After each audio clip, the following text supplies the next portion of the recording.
সকালবেলা যখন শ্রীমঙ্গলে পৌঁছালাম সাথে সাথেই আমার সবসময় কৃষ্ণদা যে অটো চালায় আমাকে নিয়ে যায় তাকে নিয়ে ছোটা শুরু হয়ে গেল মাধবপুর লেকে।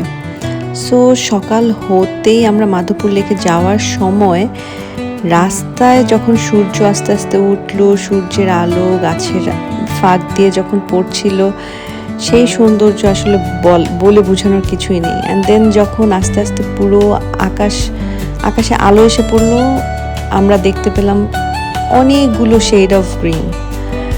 তারপর আস্তে আস্তে মাধবপুর লেকে আসলাম।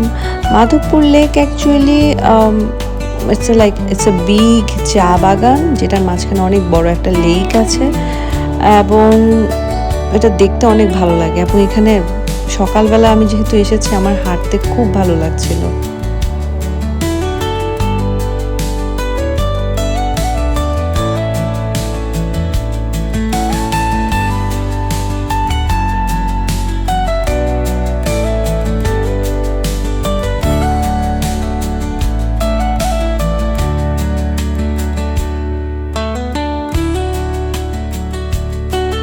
লেকের চারপাশে উঁচু উঁচু টিলা আছে, যেখানে অ্যাকচুয়ালি চা বাগান আছে। অ্যান্ড সেখানে অ্যাকচুয়ালি মানুষজন হেঁটে ভেতরে চা বাগানের ভেতরে চলে যান। ইউ ক্যান সি অ্যাকচুয়ালি চা বাগান দেখতে কেমন হয়। অ্যান্ড আমরা অ্যাকচুয়ালি সুযোগই খুঁজি একটু নেচারের কাছে থাকার। সো আমরা অনেকক্ষণ হাঁটলাম, অনেক গল্প করলাম দুজন মিলে, আর পুরো প্রকৃতিটাকে মন ভরে উপভোগ করলাম।